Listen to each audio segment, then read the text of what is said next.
ಮಹಾರಾಣಿ,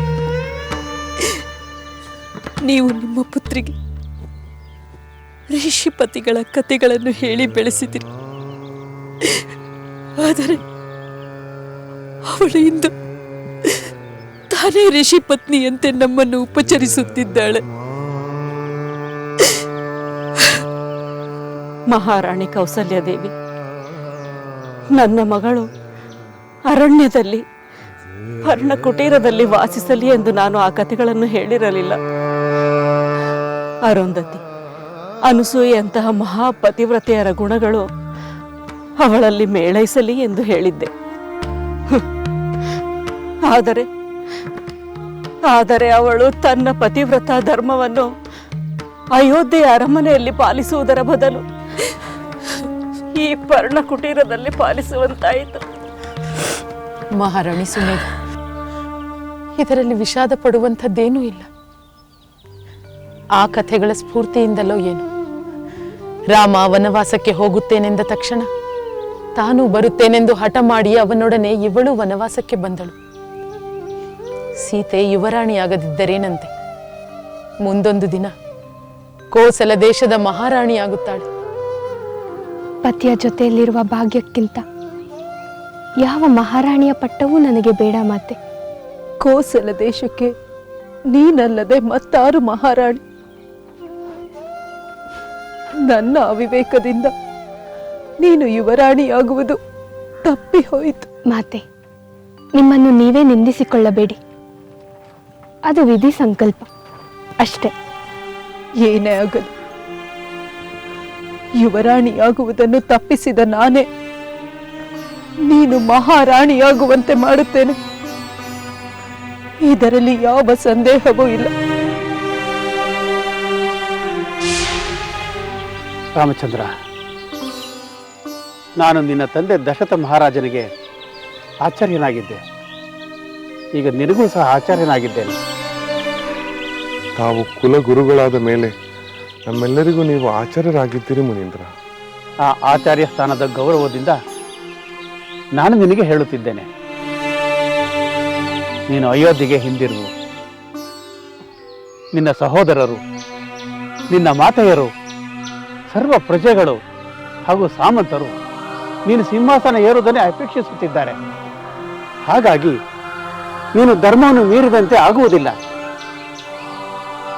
ದೈನ್ಯತೆಯಿಂದ ನಿನ್ನನ್ನು ಬೇಡಿಕೊಳ್ಳುತ್ತಿರುವ ಈ ಭರ್ತನ ಅಪೇಕ್ಷೆಯನ್ನು ಈಡೇರಿಸು. ಪೂಜ್ಯರೇ, ನಾನು ಎಷ್ಟು ಸೇವೆ ಮಾಡಿದರೂ ನನ್ನ ಮಾತಾ ಪಿತೃಗಳ ಋಣವನ್ನು ತೀರಿಸಲಾಗುವುದಿಲ್ಲ. ಆದ್ದರಿಂದ ನಾನು ಅವರ ಆಜ್ಞೆಯನ್ನು ಮೀರಲಾರೆ. ತಂದೆಯವರ ನಂತರವೂ ಕೂಡ ಅವರ ಆಜ್ಞೆ ಸುಳ್ಳಾಗಬಾರದು.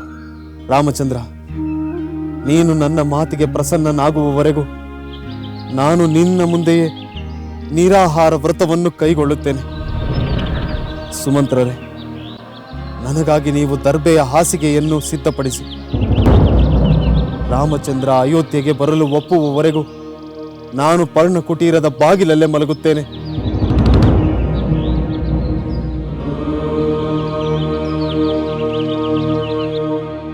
ಭರತ, ರಾಜ್ಯ ಶ್ರೇಷ್ಠರಾದ ದಶರಥ ಮಹಾರಾಜರ ಪುತ್ರನಾಗಿ ನೀನು ತಕ್ಕ ಮಾತುಗಳನ್ನೇ ಆಡಿರುವೆ. ಆದರೆ ಲೋಭಿಯಲ್ಲದ ನಿನಗೆ ರಾಜ್ಯಾಧಿಕಾರವನ್ನು ನೀಡಲು ಕಾರಣವೂ ಇದೆ.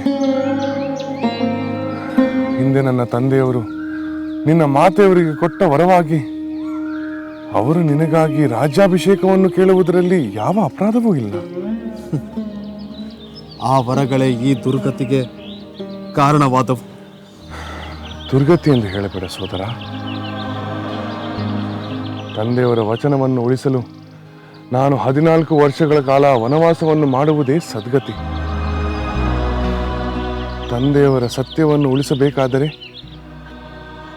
ನೀನು ರಾಜ್ಯಾಧಿಕಾರವನ್ನು ವಹಿಸಿಕೊಳ್ಳುವುದು ಅನಿವಾರ್ಯ. ಇದರಿಂದ ಅವರು ಸ್ತ್ರೀ ಋಣದಿಂದ ಮುಕ್ತರಾದಂತಾಗುತ್ತದೆ ಅಲ್ಲವೇ? ರಾಮಚಂದ್ರ, ನೀನು ನಿನ್ನ ಕರ್ತವ್ಯದಿಂದ ತಪ್ಪಿಸಿಕೊಳ್ಳಲು ಪ್ರಯತ್ನಿಸುತ್ತಿರುವೆ. ಇಲ್ಲ ಭರತ, ನಾನು ಕರ್ತವ್ಯ ವಿಮುಖನಾಗುವುದಿಲ್ಲ. ನಿನಗೆ ನಿನ್ನ ಕರ್ತವ್ಯವನ್ನು ಎಚ್ಚರಿಸುತ್ತಿದ್ದೇನಷ್ಟೇ. ಇಲ್ಲಿ ನನಗೆ ಲಕ್ಷ್ಮಣ ಬೆಂಬಲನಾಗಿರುತ್ತಾನೆ. ಅಲ್ಲಿ ಶತ್ರುಘ್ನ ನಿನಗೆ ಬೆಂಬಲನಾಗಿರಲಿ. ದಯವಿಟ್ಟು ಈ ವಿಷಾದವನ್ನು ಬಿಡು. ಇಲ್ಲ ರಾಮಚಂದ್ರ, ನಾನು ಸಮ್ಮತಿಸುವುದಿಲ್ಲ. ನೀನು ನನ್ನ ಪ್ರಾರ್ಥನೆಯನ್ನು ಈಡೇರಿಸುವವರೆಗೂ ನಾನು ನಿರಾಹಾರ ವ್ರತವನ್ನು ಮಾಡುತ್ತೇನೆ. ಸುಮಂತ್ರರೇ, ನಾನು ಆಗಲೇ ಹೇಳಿದ ಹಾಗೆ ನನಗೆ ದರ್ಬೆಯ ಹಾಸನ್ನು ಸಿದ್ಧಪಡಿಸಿ. ಭರತ, ಹಠ ಮಾಡಬೇಡ. ಈ ನಿರಾಹಾರ ವ್ರತ ಬ್ರಾಹ್ಮಣರಿಗೆ ಯೋಗ್ಯವೇ ಹೊರತು ಕ್ಷತ್ರಿಯರಿಗಲ್ಲ. ನನ್ನ ಮಾತುಗಳನ್ನು ಕೇಳು. ಸಮಾಧಾನದಿಂದ ಅಯೋಧ್ಯೆಗೆ ಪ್ರಯಾಣ ಬೆಳೆಸು.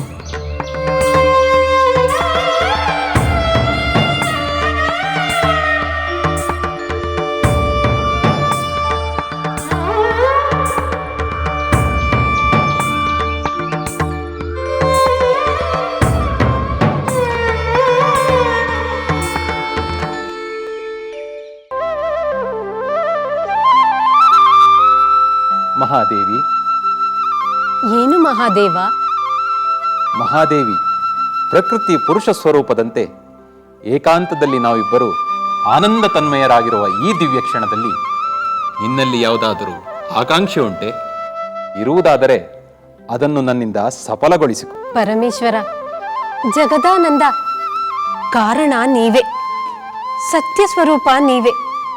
ಸತ್ಯ ಸೌಂದರ್ಯವೆಲ್ಲವೂ ಶಿವಸ್ವರೂಪವೇ. ನಿಮ್ಮ ಸನ್ನಿಧಿಯಲ್ಲಿರುವುದೇ ನನಗೆ ಪರಮಾನಂದಕರವಾಗಿರುವಾಗ ಇನ್ನೆಂಥ ಆಕಾಂಕ್ಷಾ ದೇವ. ಆದರೂ ನೀವೇ ಕೇಳುತ್ತಿರುವಾಗ ಒಂದು ಬಯಕೆಯನ್ನು ಕೇಳಬಹುದೆನಿಸುತ್ತಿದೆ. ಕೇಳು ದೇವಿ, ನಿನ್ನ ಬಯಕೆ ಏನೆಂದು ಕೇಳು. ಈಡೇರಿಸುವುದು ನನಗೆ ಆನಂದವನ್ನು ನೀಡುತ್ತದೆ. ಕೇಳು ಕಾತ್ಯಾಯಿನಿ. ಪರಮೇಶ್ವರ, ನಿಮ್ಮ ಪ್ರೇಮದಿಂದ ನಾನು ಪಡೆಯುವ ಆನಂದಕ್ಕೆ ಯಾವ ಅಡ್ಡಿಯೂ ಉಂಟಾಗಬಾರದು. ನನ್ನ ಇಚ್ಛೆ ನಿಮ್ಮ ಇಚ್ಛೆಯ ಹೊರತಾಗಿ ಈ ಮೂರು ಲೋಕಗಳ ಯಾವ ಶಕ್ತಿಯೂ ನಮ್ಮ ಆನಂದಕ್ಕೆ ಅಡ್ಡಿಯಾಗಬಾರದು. ಅಂಥ ಪ್ರಯತ್ನವನ್ನು ಯಾರು ಮಾಡಿದರೋ ಅವರು ಯಾರೇ ಆದರೂ ಅಪಾರ ಸಂಕಟಕ್ಕೆ ಗುರಿಯಾಗಲಿ. ಮಹಾದೇವಿ, ನಿನ್ನ ಇಚ್ಛೆಯಂತೆ ಆಗಲಿ.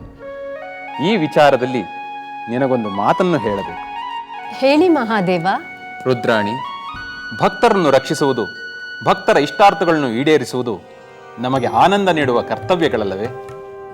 ಅಂತಹ ಮಹಾಭಕ್ತರು ಮೊರೆ ಇಟ್ಟಾಗ ನಮ್ಮ ಆನಂದಕ್ಕೆ ಅದರಿಂದ ಅಡ್ಡಿ ಎಂದು ಕೋಪಿಸಿಕೊಳ್ಳುವುದೇ? ಎಷ್ಟಾದರೂ ತಾವು ಭಕ್ತ ಪರಾಧೀನರಲ್ಲವೇ? ನಿಜವಾದ ಭಕ್ತರು ಮೊರೆ ಇಟ್ಟಾಗ ನಮ್ಮ ಆನಂದಕ್ಕೆ ಅಡ್ಡಿ ಎಂದು ಭಾವಿಸುವುದಿಲ್ಲ. ಆದರೆ ದುಷ್ಟರಿಂದ ಅಡ್ಡಿ ಉಂಟಾದರೆ? ಅಂಥ ದುಷ್ಟರಿಗೆ ನಾನು ತಕ್ಕ ಶಾಸ್ತಿ ಮಾಡುತ್ತೇನೆ. ಈಗ ಸಮಾಧಾನವಾಯಿತೆ? ಆಯಿತು ಮಹಾದೇವ, ನಿಮ್ಮ ಈ ಅಭಯದಿಂದ ನನಗೆ ತೃಪ್ತಿಯಾಯಿತು.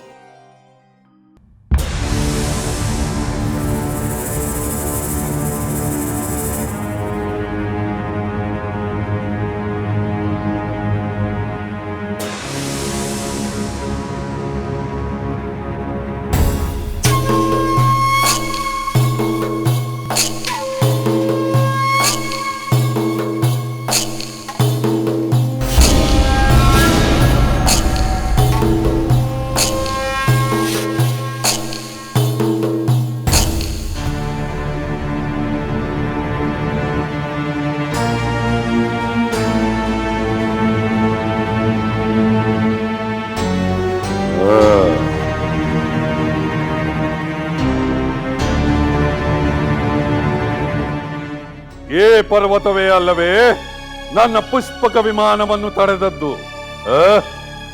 ಆ ಕಪಿಚೇಷ್ಟಿಯ ನಂದಿ ಪರ್ವತವನ್ನು ದಾಟಬಾರದು ಎಂದು ನಾನಾಗೆ ಏ ದಶಕಂಠನಿಗೆ ಅಪ್ರತಿಮ ಪರಾಕ್ರಮಿ ಈ ಲಂಕೇಶ್ವರನನ್ನು ತಡೆದದ್ದು.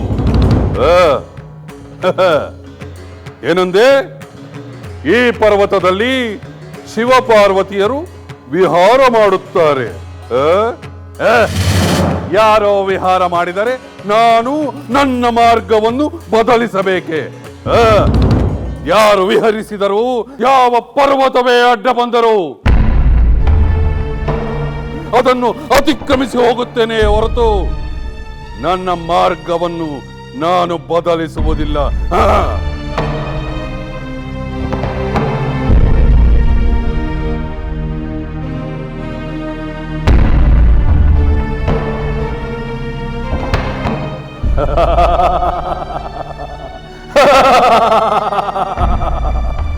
ಶಂಕರ ಶಶಿಧರ, ನೀನು ಪಾರ್ವತಿಯೊಡನೆ ಈ ಪರ್ವತದ ತುಟ್ಟ ತುದಿಯಲ್ಲಿ ವಿಹಾರ ಮಾಡುತ್ತಿರುವೆ ಎಂದು ನಾನು ನನ್ನ ಮಾರ್ಗವನ್ನು ಬದಲಿಸಬೇಕೆ?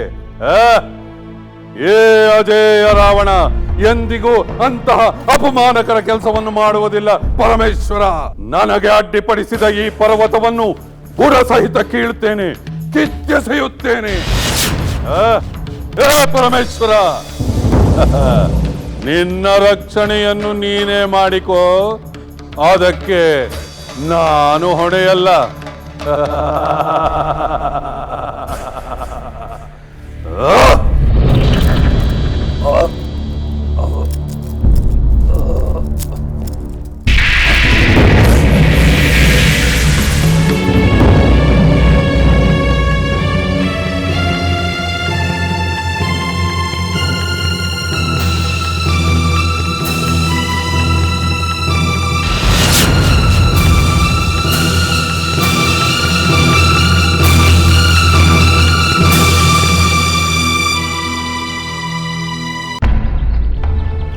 ಮಾತೆ,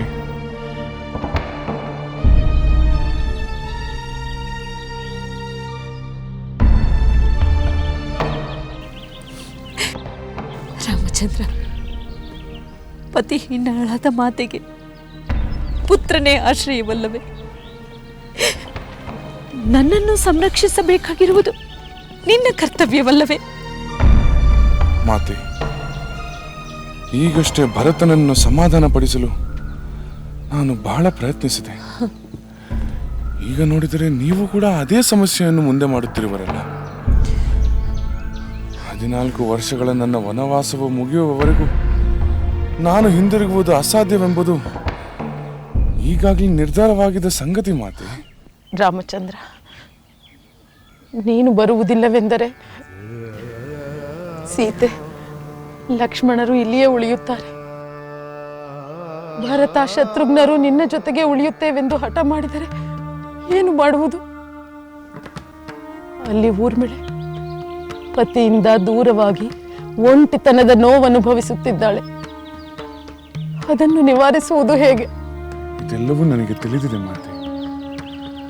ಎಲ್ಲರ ದುಃಖಕ್ಕೆ ನನ್ನ ವಿಷಾದವಿದೆ, ಸಹಾನುಭೂತಿಯೂ ಇದೆ. ಆದರೆ ನನ್ನ ಧರ್ಮ ಪಾಲನೆಗೆ ನೆರವಾಗಬೇಕಾದ ನೀವೇ ಅದನ್ನು ಮೀರು ಎಂದು ಹೇಳುವುದು ತರವಲ್ಲ. ರಾಮಚಂದ್ರ, ನನ್ನ ಆ ಕಾರ್ಯದಿಂದ ನನ್ನ ಪುತ್ರನೇ ನನ್ನನ್ನು ತಿರಸ್ಕರಿಸಿದ್ದಾನೆ. ಅವನು ನನ್ನನ್ನು ನಿಂದಿಸಿದ್ದನ್ನು ನೀನೇ ನೋಡಿದೆಯಲ್ಲ. ತಾಯಿಯಾದವಳಿಗೆ ಇದಕ್ಕಿಂತ ದುಃಖಕರವಾದ ಸಂಗತಿ ಬೇರೇನಿದೆ? ಕುಮಾರ, ನನ್ನ ಪುತ್ರನ ಪ್ರೀತಿ ನನಗೆ ಸಿಗಬೇಕೆಂದರೆ ನೀನು ಹಿಂದಿರುಗಿ ಬಂದು ಸಿಂಹಾಸನವನ್ನೇರಬೇಕು. ಮಾತೆ, ಭರತ ಜ್ಞಾನಿ, ವಿವೇಕಿ. ನನ್ನ ಮೇಲಿನ ಪ್ರೀತಿಯಿಂದ ನಿಮ್ಮ ಬಗ್ಗೆ ಆವೇಶದ ಭರದಲ್ಲಿ ಅನುಚಿತನಾಗಿ ನಡೆದುಕೊಂಡಿದ್ದಾನೆ. ಆದರೆ ಅದು ಬರೀ ತಾತ್ಕಾಲಿಕ. ಅವನು ಮತ್ತೆ ತಮ್ಮನ್ನು ಗೌರವಿಸುತ್ತಾನೆ. ನೀವು ಧೈರ್ಯಗೆಡಬೇಡಿ. ದಯಮಾಡಿ ನನ್ನನ್ನು ಮತ್ತೆ ಮತ್ತೆ ಒತ್ತಾಯಿಸದೆ ಅಯೋಧ್ಯೆಗೆ ನೆಮ್ಮದಿಯಿಂದ ಹಿಂದಿರುಗಿ.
ದೇವ, ಮಹಾದೇವ, ಏನಿದು?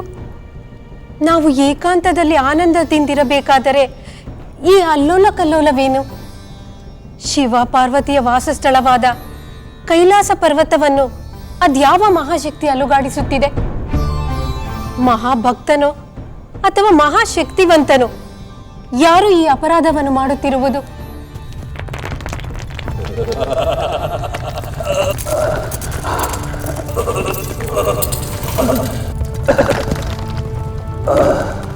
ದೇವಿ, ಇದು ಶರಣಾಗತ ಭಕ್ತನ ಭಕ್ತಿಯ ಮೊರೆಯಲ್ಲ, ವರದಿಂದ ಗರ್ವಿತನಾದ ಬಲಾಢ್ಯನೊಬ್ಬನ ದುರಹಂಕಾರದ ಪ್ರದರ್ಶನ.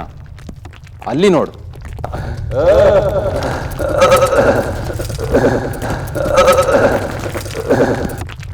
ವಿಭೀಷಣ, ಕುಮಾರ, ವಿಭೀಷಣ, ಮಾತೆ, ಏನಾಯ್ತು? ಏಕೆ ಈ ಆತಂಕ?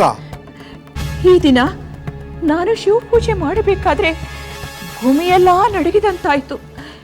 ಭೂಕಂಪವಾಯ್ತೇನೋ ಎಂದು ಭೀತಿಪಟ್ಟೆ. ಶಿವಲಿಂಗದ ಮೇಲಿದ್ದ ಹೂಗಳೆಲ್ಲ ಚೆದರಿದವು. ಇದೇನು ಅನಾಹುತದ ಮುನ್ಸೂಚನೆಯೋ, ಎಂಥ ಕೆಟ್ಟ ಅಪಶಕುನವೋ? ನನಗೆ ಭಯವಾಗುತ್ತಿದೆ.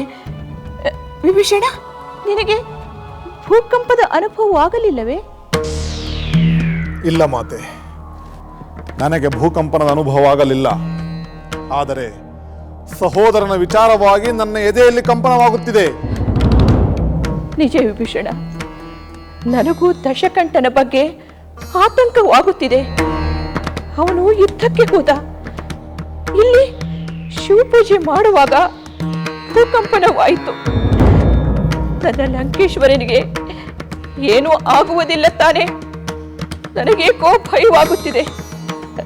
ವಿಭೀಷಣ, ದಶಕಂಠನ ಬಗ್ಗೆ ಏನಾದರೂ ವಿಷಯ ತಿಳಿಯಿತೆ? ಮಾತೆ, ಲಂಕೇಶ್ವರ ಕುಬೇರನ ಮೇಲೆ ಯುದ್ಧ ಮಾಡಿದ, ಅವನನ್ನು ಸೋಲಿಸಿದ. ಕುಬೇರನ ಪುಷ್ಪಕ ವಿಮಾನವನ್ನು ಬಲವಂತದಿಂದ ವಶಪಡಿಸಿಕೊಂಡ. ಅಲ್ಲಿಂದ ಅವನು ಅದೇ ಪುಷ್ಪಕ ವಿಮಾನದಲ್ಲಿ ಕೈಲಾಸ ಪರ್ವತದ ಕಡೆಗೆ ಹೊರಟ.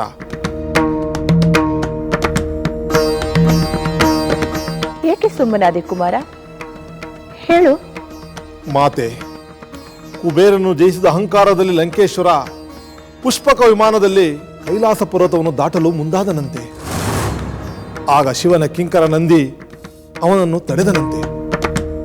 ಆಮೇಲೆ ಅಗ್ರಜ ನಂದಿಯನ್ನೇ ಮೂದಲಿಸಿ ಅವನ ಮಾತನ್ನು ಲೆಕ್ಕಿಸದೆ ಅವನ ಶಾಪಕ್ಕೆ ಗುರಿಯಾದನಂತೆ. ಶಾಪವೇ? ಹೌದು ಮಾತೆ. ಇಷ್ಟಾದರೂ ಎಚ್ಚೆತ್ತುಕೊಳ್ಳದೆ ಶಿವ ಪಾರ್ವತಿಯರು ವಿಹರಿಸುತ್ತಿದ್ದ ಕೈಲಾಸ ಪರ್ವತವನ್ನೇ ತನ್ನ ಕೈಗಳಿಂದ ಕಿತ್ತೆಸೆಯಲು ಪ್ರಯತ್ನಿಸುತ್ತಿರುವನಂತೆ. ಅಯ್ಯೋ ಶಿವ ಶಿವ, ಮುಂದೇನು ಗತಿ? ಇಂತಹ ಅನಾಹುತಗಳು ನಡೆಯಬಾರದೆಂದೇ ನಾನು ಅವನನ್ನು ತಡೆಯಲು ಪ್ರಯತ್ನಿಸಿದ್ದು. ವಿಭೀಷಣ, ದಶಕಂಠನನ್ನು ತಡೆಯುವುದು ಹೇಗೆ? ಆ ಪರಮೇಶ್ವರನ ಶಕ್ತಿ ಎಷ್ಟೆಂಬುದು ಅವನಿಗೆ ಅರಿತಾಗಲೇ ಅವನ ಹುಚ್ಚಾಟಕ್ಕೆ ತಡೆ. ಮಾತೆ, ಮುಂದೇನಾಯಿತೆಂದು ತಿಳಿದ ಮೇಲೆ ನಿಮಗೆ ತಿಳಿಸುತ್ತೇನೆ. ಹಾಗೇ ಆಗಲಿ. ಅಲ್ಲಿಯವರೆಗೂ ನಾನು ಶಿವಪೂಜೆಯಲ್ಲಿ ನಿರತಳಾಗುತ್ತೇನೆ.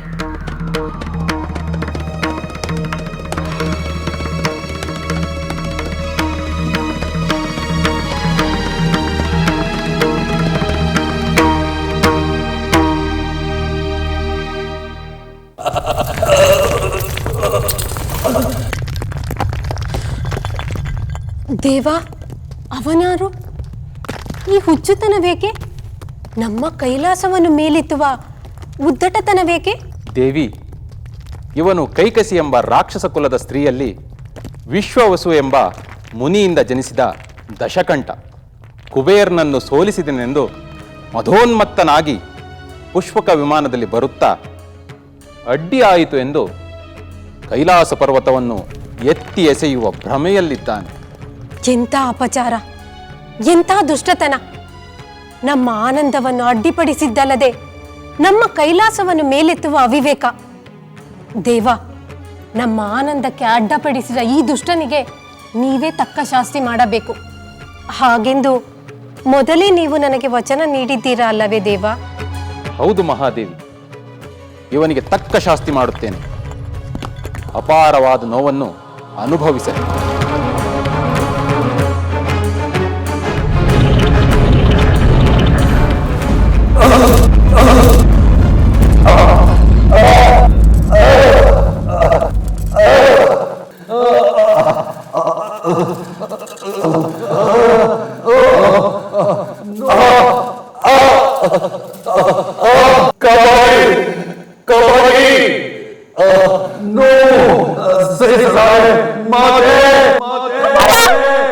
ದಶಕಂಠ ಕುಮಾರ, ದಶಕಂಠ ಕುಮಾರ, ಕುಮಾರ.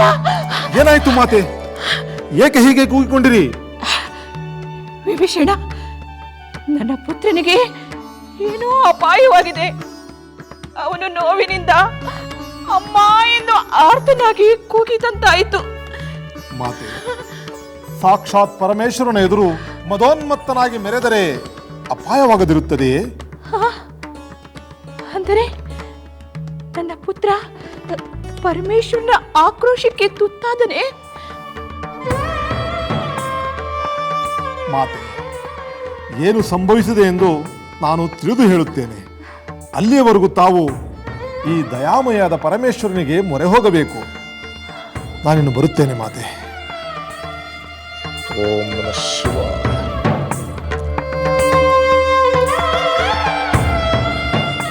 ಪರಮೇಶ್ವರ, ಭಕ್ತವತ್ಸಲ, ನನ್ನ ಪುತ್ರನಿಂದ ಏನಾದರೂ ಅಪಚಾರವಾಗಿದ್ರೆ ನೀನೇ ಕೃಪೆ ತೋರಿ ಅವನನ್ನು ರಕ್ಷಿಸು ತಂದೆ, ಅವನನ್ನು ರಕ್ಷಿಸು. ಸೋದರ ರಾಮಚಂದ್ರ, ದಯಮಾಡಿ ನನ್ನ ಮಾತನ್ನು ಕೇಳು. ಪ್ರಜೆಗಳೆಲ್ಲ ನಿನ್ನಲ್ಲೇ ಅನುರಕ್ತರಾಗಿದ್ದಾರೆ. ಕೋಸಲ ಸಾಮ್ರಾಜ್ಯವನ್ನು ಆಳುವ ಸಾಮರ್ಥ್ಯ ನನಗಿಲ್ಲ. ಭರತ, ನಿನ್ನಲ್ಲಿ ಆ ಸಾಮರ್ಥ್ಯವಿದ್ದರೂ ಇಲ್ಲವೆಂದು ಏಕೆ ಹೇಳುತ್ತೀರಿ? ರಾಘವ, ದಯಮಾಡಿ ಕೃಪೆ ಮಾಡು. ನನ್ನ ಪ್ರಾರ್ಥನೆಯನ್ನು ತಿರಸ್ಕರಿಸಬೇಡ.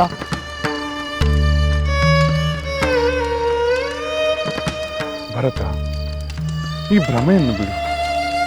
ವಿನಯಶೀಲನಾದ ನೀನು ನಮ್ಮ ಮಹಾಮಂತ್ರಿಗಳೊಂದಿಗೆ ಪ್ರಜಾಪಾಲನೆ ಮಾಡಲು ಖಂಡಿತ ಸಮರ್ಥನಾಗಿರುವೆ. ಈ ದುಃಖ ವಿಷಾದಗಳನ್ನು ಬಿಡು. ಧೀರನಾದ ನೀನು ಹೀಗೆ ದೈನ್ಯವನ್ನು ಅವಲಂಬಿಸಬಾರದು. ನಾನು ಎಷ್ಟು ಕೇಳಿಕೊಂಡರೂ ನೀನು ನನ್ನ ಮಾತಿಗೆ ಮನ್ನಣೆ ನೀಡುತ್ತಿಲ್ಲ. ಈಗ ನನಗುಳಿದಿರುವುದು ಒಂದೇ ದಾರಿ. ಹೌದು, ಅದೊಂದೇ ದಾರಿ ನನಗೆ ಉಳಿದಿರುವುದು.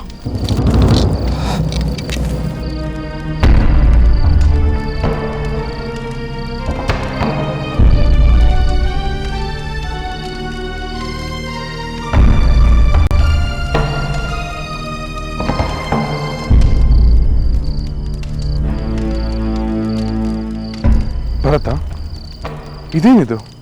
ಸೋದರ ರಾಮಚಂದ್ರ, ಈ ಸುವರ್ಣ ಪಾದಿಕೆಗಳಲ್ಲಿ ನಿನ್ನ ಪಾದಗಳನ್ನು ಒಮ್ಮೆ ಇಡು. ನಿನ್ನ ಪಾದ ಸ್ಪರ್ಶವಾದ ಈ ಪಾದುಕೆಗಳನ್ನು ಸಿಂಹಾಸನದ ಮೇಲಿಟ್ಟು ನಾನು ನಿನ್ನ ಪ್ರತಿನಿಧಿಯಾಗಿ ರಾಜ್ಯವನ್ನಾಳುತ್ತೇನೆ.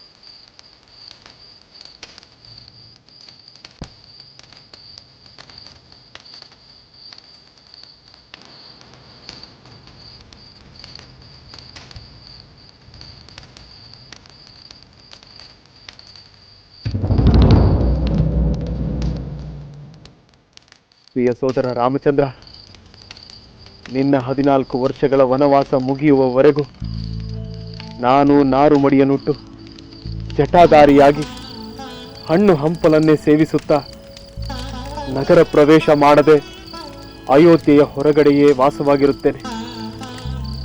ನಿನ್ನ 14 ವರ್ಷಗಳ ವನವಾಸ ಮುಗಿದ ನಂತರ ಮರುದಿನವೇ ನೀನು ನನಗೆ ಕಾಣದಿದ್ದರೆ ನಾನು ಅಗ್ನಿ ಪ್ರವೇಶ ಮಾಡುತ್ತೇನೆ. ಇಲ್ಲ ಭರತ, ನೀನು ಅಗ್ನಿ ಪ್ರವೇಶ ಮಾಡಬಾರದು. ಅದಕ್ಕೆ ನಾನು ಅವಕಾಶ ಕೊಡಲ್ಲ. ಒಂದು ಮಾತು ಮಾತ್ರ ನೆನಪಿನಲ್ಲಿಟ್ಟುಕೋ, ನನ್ನ ಮೇಲೆ ಹಾಗೂ ಸೀತೆಯ ಮೇಲೆ ಆಣೆ ಮಾಡಿ ಹೇಳುತ್ತೇನೆ, ನೀನು ನಿನ್ನ ಮಾತೆಯ ಮೇಲೆ ಕೋಪ ತೋರಬೇಡ. ಅವರನ್ನು ನೀನು ರಕ್ಷಿಸು. ಆಗಲಿ ಸೋದರ.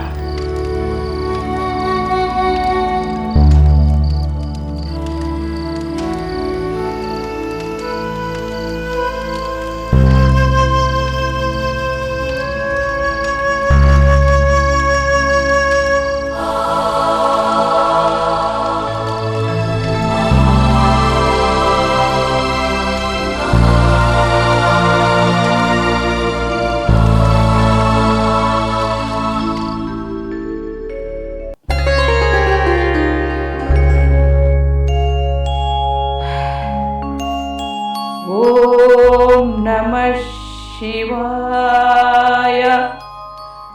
ಓಂ ನಮಃ ಶಿವಾಯ. ನಮೋ ನಮಃ.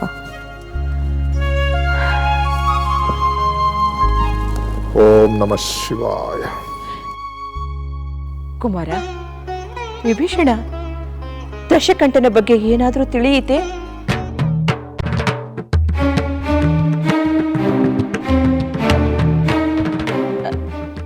ವಿಭೀಷಣ, ಏಕೆ ಮೌನವಾದಿಯಲ್ಲ?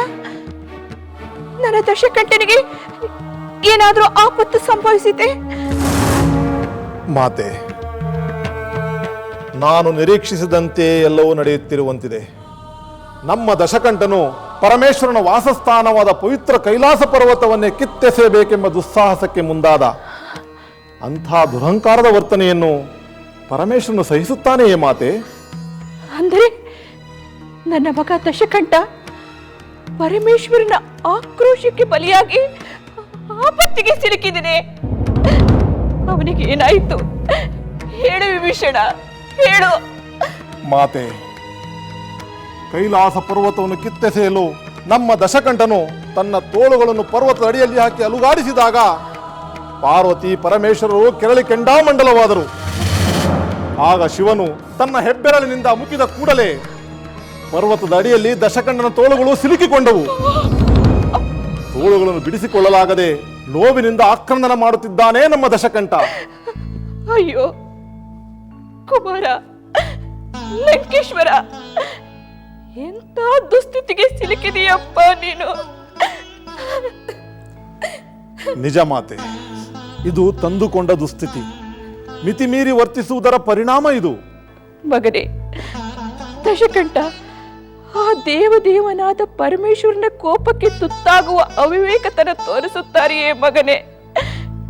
ಇನ್ನು ಆ ಶಿವನೇ ನಿನಗೆ ದಿಕ್ಕು, ಅವನೇ ನಿನಗೆ ದಾರಿ ತೋರಬೇಕು. ದೇವ, ಭಕ್ತವತ್ಸಲ, ದಯಾಮಯ, ನನ್ನ ಪುತ್ರನನ್ನು ನೀನೇ ಕಾಪಾಡು ತಂದೆ, ನೀನೇ ಕಾಪಾಡು.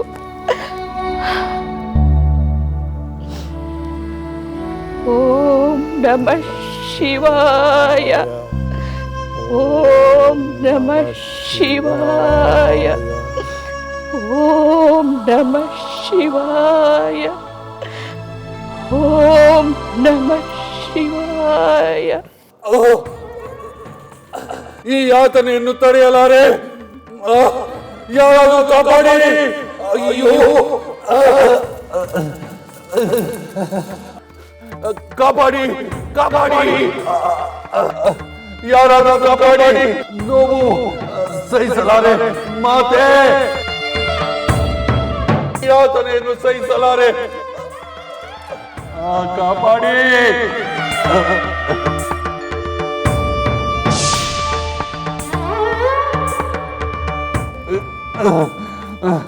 ಮಹಾಪ್ರಭು, ಆ ದೇವಾದಿದೇವನಾದ ಶಂಕರನ ಶಕ್ತಿಗೆ ಸಾಟಿಯುಂಟೆ? ಆ ಶಂಕರನನ್ನು ಗೆದ್ದವರುಂಟೆ ಪ್ರಭು? ಆ ಶಂಕರನ ಕೈಲಾಸವನ್ನು ಕೀಳುವ ದುಸ್ಸಾಹಸ ಮಾಡಬಹುದೇ? ಈಗೇನು ಮಾಡಲಿ?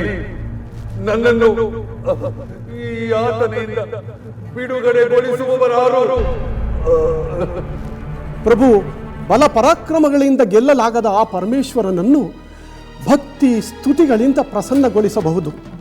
ಆ ಶಿವನಿಗೆ ಶರಣು ಹೋಗಿ ಆತನ ಕೃಪೆಯಿಂದಲೇ ನಿಮ್ಮ ಈ ದುರವಸ್ಥೆ ದೂರವಾಗಬಹುದು. ಹೌದು ಮಂತ್ರಿ, ನನ್ನ ಸಮಸ್ತ ಬಲವನ್ನು ಉಪಯೋಗಿಸಿದರೂ ಈ ಕೈಲಾಸವನ್ನು ಎತ್ತಲು ಸಾಧ್ಯವಿಲ್ಲ. ಮಹಾಮಹಿಮ ಆ ಶಂಕರನ ಬಲದ ಮುಂದೆ ನನ್ನ ಬಲವೇ. ಶಿವನೇ, ನಿನಗೆ ಶರಣು. ಹೇ ಪರಮೇಶ್ವರ, ನೀಲಕಂಠ, ಗಿರಿಜಾರವನ, ಕೈಲಾಸಪತಿ, ಕೃಪಾಸಾಗರ, ಭಕ್ತವತ್ಸಲ, ನೀನೇ ಶರಣು. ನೀನೇ ನನಗೆ ಗತಿ, ನೀನೇ ನನಗೆ ಮತಿ. ಅನ್ಯಥಾ ಶರಣಂ ನಾಸ್ತಿ, ಅನ್ಯಥಾ ಶರಣಂ ನಾಸ್ತಿ, ಅನ್ಯಥಾ ಶರಣಂ ನಾಸ್ತಿ.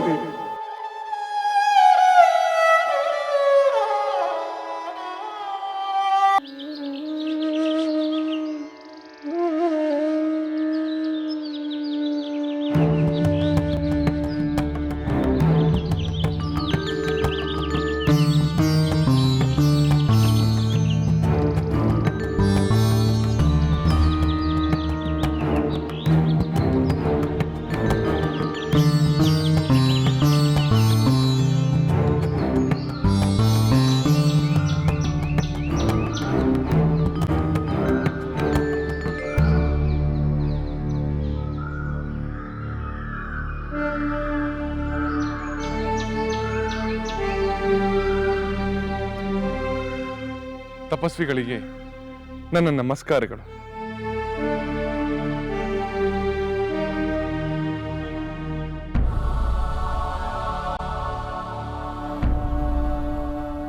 ತಾವು ಎಲ್ಲರೂ ಕಾರ್ಯಾರ್ಥವಾಗಿ ಎಲ್ಲಿಗೋ ಪ್ರಯಾಣ ಹೊರಟಿರುವಂತಿದೆ. ಹೌದು ರಾಮಚಂದ್ರ, ಈ ಚಿತ್ರಕೂಟದಲ್ಲಿದ್ದ ಮುನಿಗಳು ತಪಸ್ವಿಗಳು ಈ ಪ್ರದೇಶವನ್ನು ಬಿಟ್ಟು ಪಂಚವಟಿ ಜನಸ್ಥಾನದ ಕಡೆ ಹೊರಡಲು ಸಿದ್ಧತೆ ನಡೆಸಿದ್ದಾರೆ. ಕಾರಣ ನಾವು ಈಗ ಆ ಕಡೆಗೆ ಹೊರಟಿದ್ದೆ. ಈ ನಿಮ್ಮ ಹಠಾತ್ ನಿರ್ಧಾರಕ್ಕೆ ಕಾರಣವೇನು? ನಿಮಗೆ ಇಲ್ಲಿ ತೊಂದರೆ ಆಗಿದೆಯೇ? ಆಗಿದ್ದರೆ ಯಾರಿಂದ ಎಂದು ಹೇಳಿ, ನಾವು ಅದನ್ನು ನಿವಾರಿಸುತ್ತೇವೆ. ಹೌದು ಮುನಿಗಳೇ, ತಮ್ಮ ತೊಂದರೆಯನ್ನು ನಿವಾರಿಸುವುದು ನಮ್ಮ ಧರ್ಮ, ನಮ್ಮ ಕರ್ತವ್ಯ. ಇಂಥದ್ದೆಲ್ಲ ಇಂಥವರಿಂದಲೇ ಎಂದು ಹೇಳುವ ಹಾಗಿಲ್ಲ ರಾಮಚಂದ್ರ. ಯಾವುದು ಕಾಣದ ಶಕ್ತಿ ನಮ್ಮನ್ನು ಇಲ್ಲಿಂದ ಹೋಗುವಂತೆ ಪ್ರೇರೇಪಿಸುತ್ತಿದೆ. ನಾವಿನ್ನು ಬರುತ್ತೇವೆ. ನಿಮಗೆ ಮಂಗಳವಾಗಲಿ.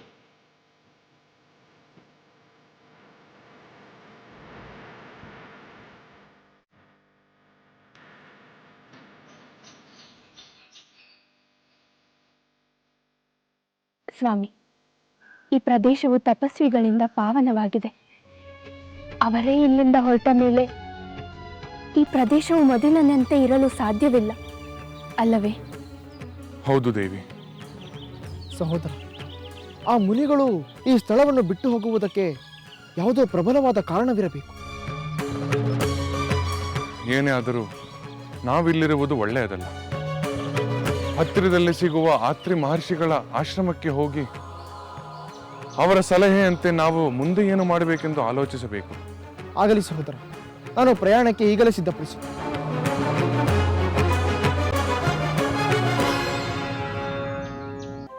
ದೇವ, ನಿಮ್ಮ ಈ ಪ್ರಸನ್ನ ಭಾವದ ಅರ್ಥವೇನು? ದೇವಿ, ನಾವಿಬ್ಬರು ಕೈಲಾಸ ಪರ್ವತದಲ್ಲಿ ವಿಹರಿಸುತ್ತಿರುವ ಸಮಯದಲ್ಲಿ ಮಧೋನ್ಮತ್ತನಾದ ದಶಕಂಠ ಈ ಪರ್ವತವನ್ನು ಕಿತ್ತೆಸೆಯಲೆಂದು ಪ್ರಯತ್ನಿಸಿ ಈಗ ನನಗೆ ಮೊರೆಯಿಟ್ಟು ದೈನ್ಯದಿಂದ ಬೇಡುತ್ತಿದ್ದಾನೆ. ದೇವ, ಈ ದಶಕಂಠ ಮಹಾಪ್ರಚಂಡನೆ. ತೋಳುಗಳು ಪರ್ವತದಡಿ ಸಿಲುಕಿ ನರಕಯಾತನೆ ಅನುಭವಿಸುತ್ತಿದ್ದರೂ ನಿಮ್ಮನ್ನು ದೀನನಾಗಿ ಬೇಡುತ್ತಿದ್ದಾನೆ. ದೇವಿ, ಕೈಲಾಸ ಪರ್ವತವನ್ನೇ ಅಲುಗಾಡಿಸಿ ನಮ್ಮೆಲ್ಲರಲ್ಲಿ ಆತಂಕವನ್ನು ಉಂಟು ಮಾಡಿದ ಈ ಉದ್ಧಟನ ಮೇಲೆ ಕನಿಕರಬೇಕೆ? ಹೌದು ದೇವ, ಅಹಂಕಾರ ವಶನಾಗಿ ಈ ದಶಕಂಠ ನಿಮ್ಮ ಮಹಿಮೆಯನ್ನು ಅರಿಯದೆ ದುಡುಕಿದ. ಈಗ ಬೇಡುತ್ತಿದ್ದಾನೆ. ಎಷ್ಟೇ ಆದರೂ ನಿಮ್ಮ ಭಕ್ತನಲ್ಲವೇ? ಕರುಣೆ ತೋರು ದೇವ. ಮಾತೃ ಹೃದಯದ ನಿನ್ನ ಮಾತಿನಂತೆ ನಾನು ಇವನಿಗೆ ದಯೆ ತೋರುತ್ತೇನೆ. ಭಕ್ತನ ಬವಣೆಯನ್ನು ಪರಿಹರಿಸುತ್ತೇನೆ.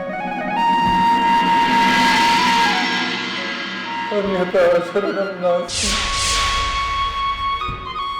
ದಶಕಂಠ, ಸಹಿಸಲಾಗದ ಯಾತನೆಯಲ್ಲೂ ನನ್ನ ನಾಮಸ್ಮರಣೆ ಮಾಡುತ್ತಿರೋ ನಿನ್ನ ಮೇಲೆ ನನಗೆ ಕನಿಕರ ಉಂಟಾಗಿದೆ. ನಾನು ನಿನ್ನನ್ನು ಈ ಪರ್ವತದ ಬಂಧನದಿಂದ ಬಿಡುಗಡೆಗೊಳಿಸುತ್ತಿದ್ದೇನೆ.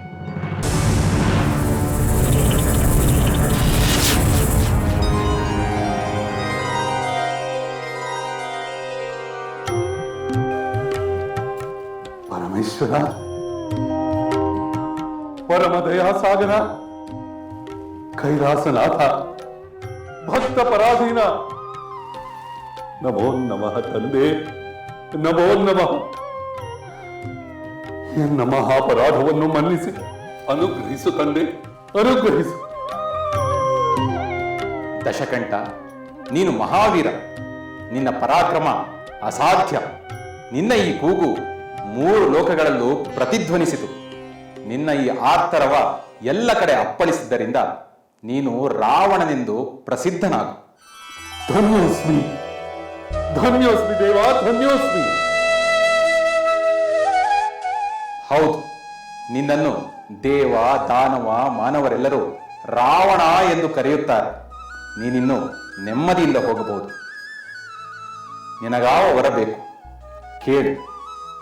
ದೇವ, ನನಗೆ ನೀವು ತೋರಿದ ಕೃಪೆಯಿಂದಲೇ ನಾನು ಕೃತಾರ್ಥನಾದೆ. ನನಗೆ ನೀಡುವುದಾದರೆ ಒಂದು ವರವನ್ನು ದಯಪಾಲಿಸಿದೆ. ದೇವದಾನವ, ಯಕ್ಷ, ಗಂಧರ್ವ, ಕಿನ್ನರ, ಕಿಂಪುರುಷ, ನಾಗಾದಿಗಳಿಂದ ನನಗೆ ಮರಣ ಸಂಭವಿಸುವಂತೆ ಆ ಬ್ರಹ್ಮದೇವನಿಂದ ನಾನು ವರ ಪಡೆದಿದ್ದೇನೆ. ಬ್ರಹ್ಮದೇವನು ನನಗೆ ಪೂರ್ಣಾಯಸ್ಸನ್ನು ನೀಡಿದ್ದಾನೆ. ದೇವ, ಆ ಪೂರ್ಣಾಯಸ್ಸು ಕಿಂಚಿತ್ತೂ ಕಡಿಮೆಯಾಗದಂತೆ ನನ್ನನ್ನು ಅನುಗ್ರಹಿಸು ತಂದೆ. ತಥಾಸ್ತು. ಧನ್ಯೋಸ್ಮಿ, ಧನ್ಯೋಸ್ಮಿ ತಂದೆ, ಧನ್ಯೋಸ್ಮಿ. ನನ್ನ ಮೇಲೆ ಕೃಪೆ ತೋರಿ ಒಂದು ಅಸ್ತ್ರವನ್ನು ದಯಪಾಲಿಸಿ ತಂದೆ.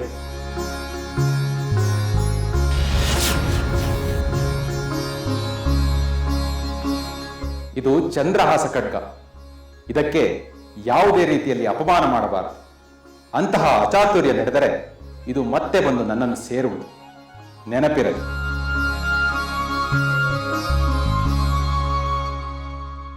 ಧನ್ಯೋಸ್ಮಿ ತಂದೆ, ಧನ್ಯೋಸ್ಮಿ.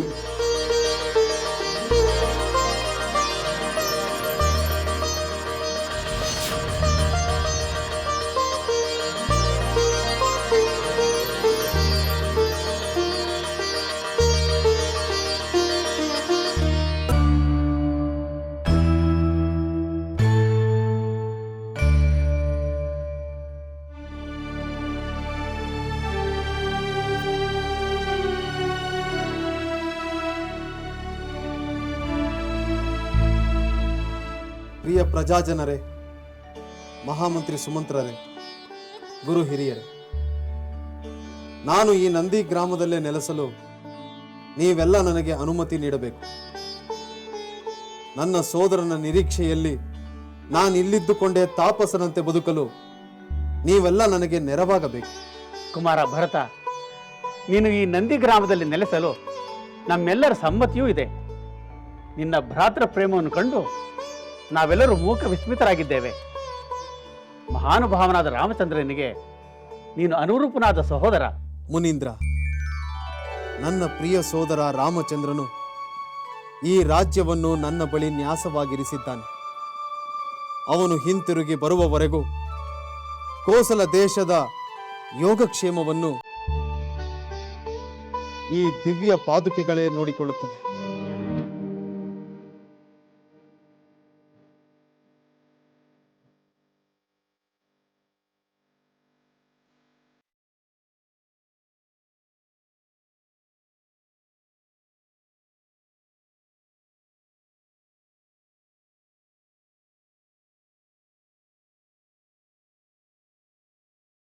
ಪ್ರಜಾಜನರೇ, ಇನ್ನು ಮುಂದೆ ಈ ದಿವ್ಯ ಪಾದುಕೆಗಳೇ ನನಗೆ ನಿಮ್ಮೆಲ್ಲರಿಗೆ ಶ್ರೀರಾಮ ಸ್ವರೂಪ.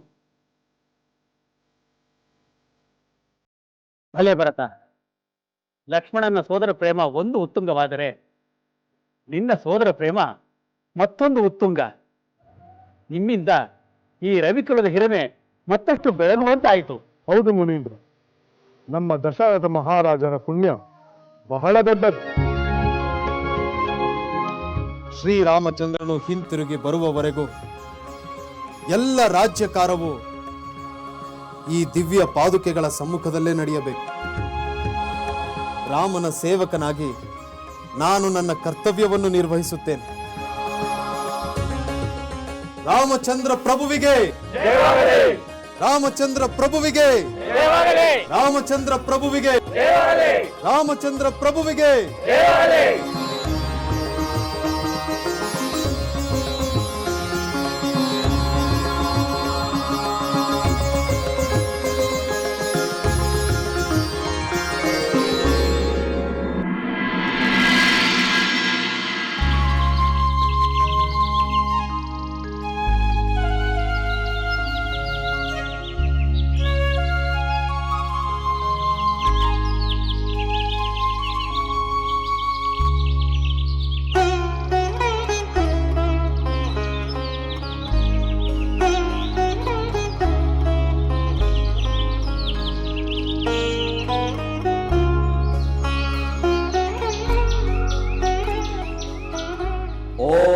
ಅಗ್ನಿಯೇ ನಮಃ ಇದಂ ನಮಃ.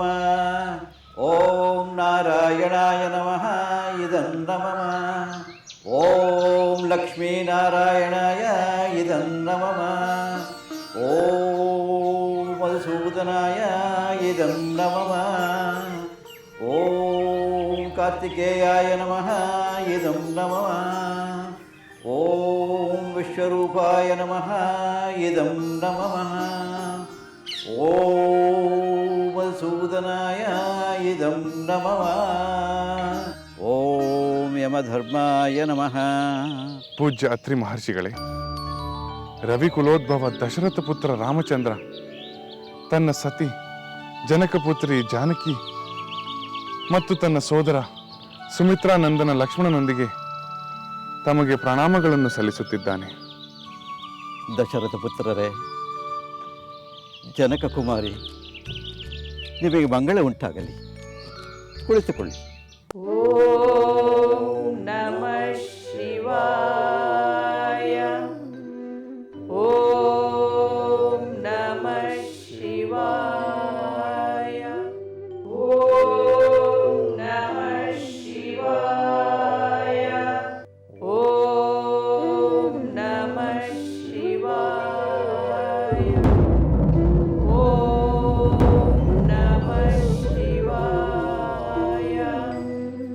ಓಂ ನಮಃ ಶಿವಾಯ. ಓಂ ನಮಃ ಶಿವಾಯ. ಮಾತೆ, ನೀವು ಪರಮೇಶ್ವರನಿಗೆ ಸಲ್ಲಿಸಿದ ಪೂಜೆಯು ಫಲಿಸಿತು. ದಶಕಂಠ ಆಗಮಿಸಿದ್ದಾನೆ. ನನ್ನ ದಶಕಂಠ ಬಂದರೆ ನನ್ನ ಪ್ರಿಯ ಪುತ್ರ ಸುರಕ್ಷಿತವಾಗಿ ಮರಳಿ ಬಂದರೆ. ಹೌದು ಮಾತೆ.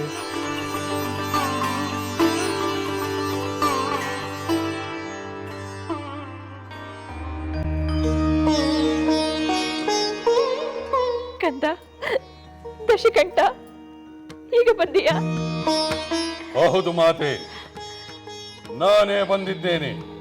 ನಿನ್ನ ಪ್ರೀತಿಯ ಪುತ್ರ ಭೋಜಬಲ ಪರಾಕ್ರಮಿ ಪರಮೇಶ್ವರನ ಪರಮಾನುಗ್ರಹವನ್ನು ಪಡೆದು ರಾವಣ ಎಂದು ಕರೆಸಿಕೊಂಡು ಬಂದಿದ್ದೇನೆ. ರಾವಣ? ಹೌದು ಮಾತೆ, ಪರಮೇಶ್ವರನೇ ಬಹು ಪ್ರೀತಿಯಿಂದ ಕರೆದ ಹೆಸರು. ನೀನು ಧನ್ಯನಾದೆ ರಾವಣ. ಆದ್ರೆ ಕೈಲಾಸ ಪರ್ವತದ ಅಡಿಯಲ್ಲಿ ಸಿಲುಕಿ ನೀನು ನೆರಳುತ್ತಿರುವಾಗ ಎಷ್ಟು ಯಾತನೆ ಪಟ್ಟಿಯೋ ಏನೋ. ಮಾತೆ, ಆ ಯಾತನೆಯೆಲ್ಲ ಪರಮೇಶ್ವರನ ಕೃಪಾ ಕಟಾಕ್ಷದಿಂದ ಕ್ಷಣಾರ್ಧದಲ್ಲಿ ಮಾಯವಾಯಿತು. ಪರಮೇಶ್ವರನು ನನಗೆ ವರ ನೀಡಿದ್ದಲ್ಲದೆ ಏ ಚಂದ್ರಹಾಸ ಎಂಬ ಖಡ್ಗವನ್ನು ದಯಪಾಲಿಸಿದನು. ಆಹಾ, ಆ ಶಂಕರನ ಕೃಪೆ ವರ ನಿನಗೆ ಕೊಟ್ಟ ಮೇಲೆ ನಿನ್ನನ್ನು ಹಿಡಿಯುವವರು ಯಾರು? ಈ ತ್ರಿಭುವನದಲ್ಲಿ ನಿನ್ನ ಎದುರು ಯಾರು ನಿಲ್ಲಲಾರರು. ಯಾರಿಲ್ಲ ಮಾತೆ. ಯಕ್ಕಶ್ಚಿತ್ ಮಾನವನನ್ನು ಬಿಟ್ಟು ದೇವದಾನವ ಯಕ್ಷ ಗಂಧರ್ವ ಕಿನ್ನರ ಕಿಂಪುರುಷನಾದಾದಿಗಳಾರು ನನ್ನನ್ನು ಗೆಲ್ಲಲಾರರು, ಕೊಲ್ಲಲು ಆರರು. ಸ್ವತಃ ಪರಮೇಶ್ವರನೇ ವರ ನೀಡಿದ್ದಾನೆ ಮಾತೆ. ಅಗ್ರಜ, ಮಾನವರಿಂದಲಾಗಲಿ ಅಥವಾ ಪ್ರಾಣಿಗಳಿಂದಲಾಗಲಿ ನಿನಗೆ ಅಪಜಯ ಸಂಭವಿಸಬಾರದೆಂದು ನೀನೇಕೆ ವರ ಕೇಳಲಿಲ್ಲ?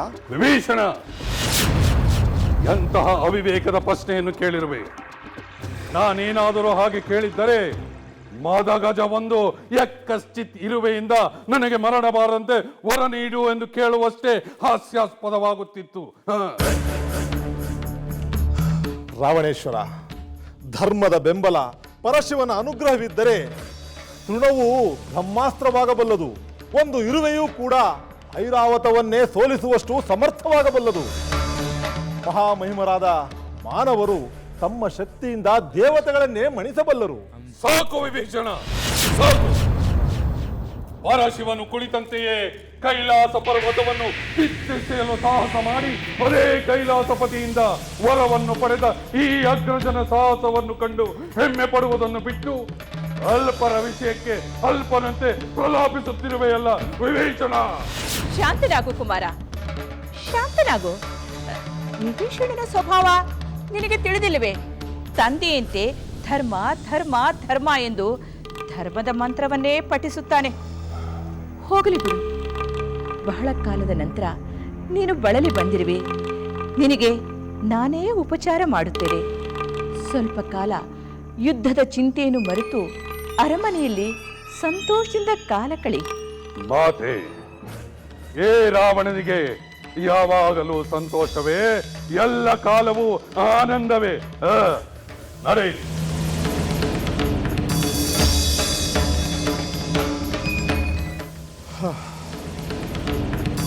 ಅಧರ್ಮದಿಂದ ನಡೆದರೆ ಯಾವ ಆನಂದವೂ ಶಾಶ್ವತವಲ್ಲವೆಂದು ಈಗ ಇವನಿಗೆ ಅರ್ಥವಾಗುವುದಿಲ್ಲ.